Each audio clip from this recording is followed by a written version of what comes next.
But this is also a fundamental underlying point. Obviously, HudBay claims absolutely not. This is nonsense. Those are squatters. They're invaders of our land.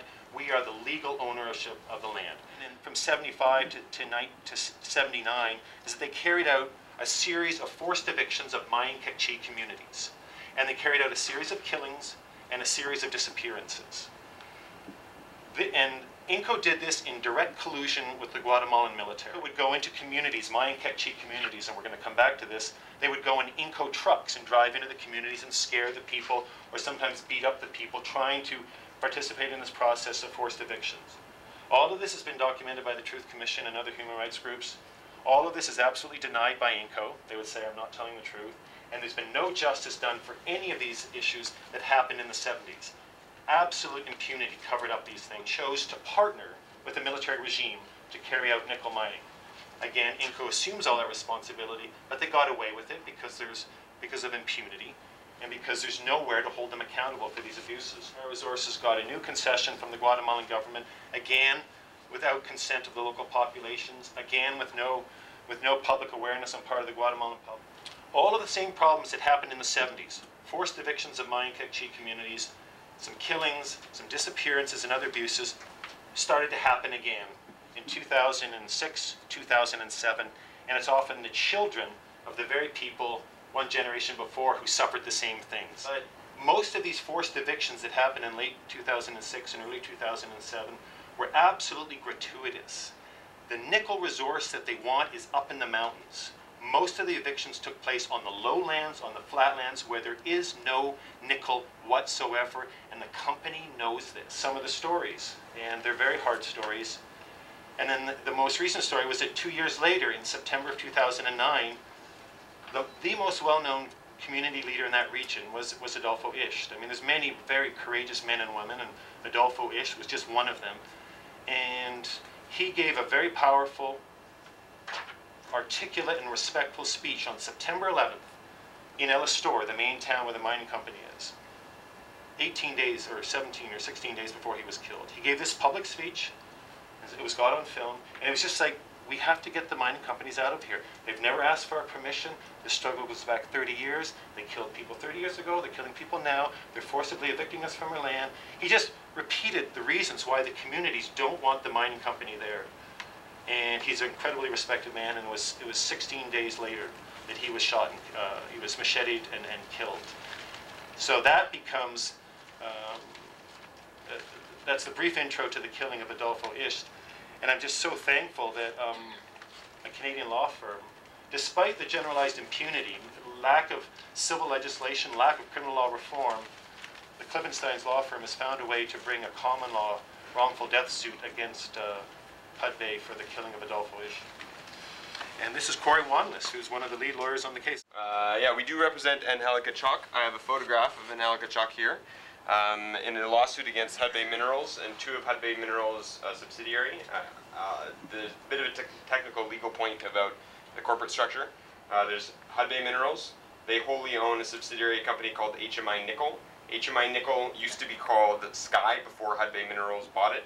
And then HMI Nickel owns almost all of the stocks, over 99% of a company called Compañía Guatemalteca de Nickel. Or CGN, which is what I refer to it as, and that company is the old ex-Meebol. So these companies sort of get all traded around, and I'll talk about some of this. Adolfo Isht was shot in the head on September 27th, 2009. The lawsuit alleges that he was shot by miner Ronaldo Padilla Gonzalez, who is the head of security at the mine site. This is not a criminal lawsuit. This is a civil lawsuit that claims compensations for the harm suffered by Angelica and her family.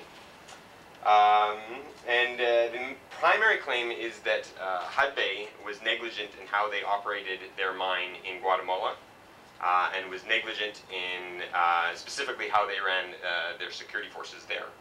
And I should clarify that the security forces were directly employed by CGN, but the lawsuit claims that, a lot of the policies regarding security were set by HudBay. We're hoping that this lawsuit will set some important legal precedents. And we spoke to the neighbors that were there that day, and they told us what they had seen with their own eyes. And what they had seen, this woman told me the story with tears in her eyes. of seeing Adolfo approach, of him being surrounded by security guards, by them beating him, by them taking a machete and hitting him in the arm, nearly cutting his arm off, and before seeing Minor Padilla take out a gun in his right hand and at close distance shoot. The company's response to date has been disappointing, not just to the lawsuit, but also to the initial allegations that came out right away.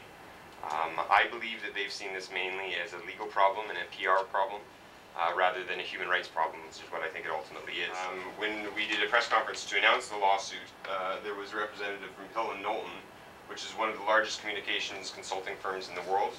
Knowlton in Canada advises clients on how best to navigate serious or complex issues while keeping their reputations intact. HudBay has said that the lawsuit is without merit. They said it's misconceived. On their website, they say that the killing is under investigation by Guatemalan authorities, so it's inappropriate to comment further. And they also say that based on internal investigations and eyewitness reports, HudBay and CGN are confident that CGN personnel were not involved in his death.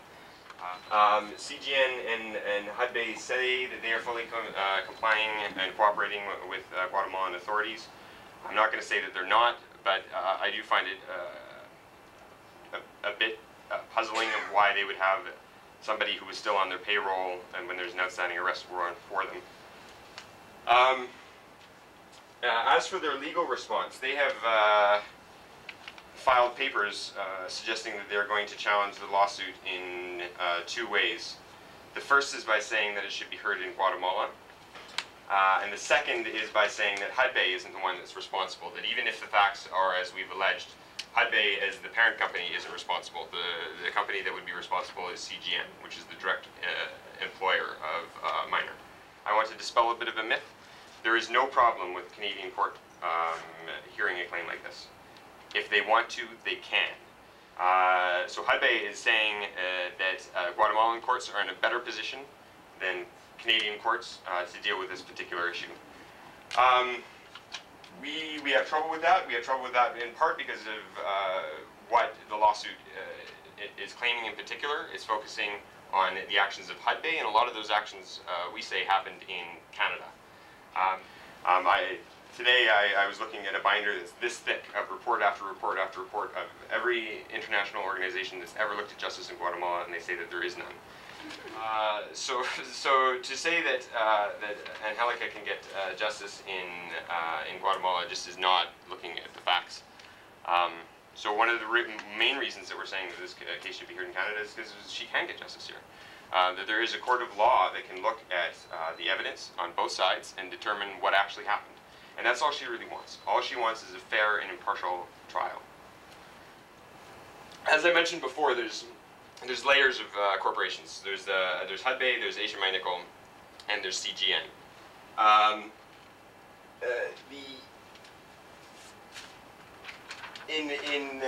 The legal principle says that each of those are independent legal people, and they aren't responsible for what the other legal person does, which is fair enough. But in this particular instance, I would say that HudBay got its hands dirty. That it was the one that was fully in control of major decisions, like whether or not they would actually begin operations. They had their hands on the purse strings. They would decide whether or not there would be security, what form the security that would take. HudBay has an employee whose title is Manager of Operations for Guatemala. That same person is also the head of CGN. That person would have been the one who supervises the security force. And that person would have been the one that set security policy, and that person would have also supervised Minor Padilla. And the lawsuit says that HudBay was negligent in its supervision of both Minor and of the security forces. But this is just the latest attempt to try and break the impunity with which our companies exist at home, the immunity from prosecution. This is our challenge.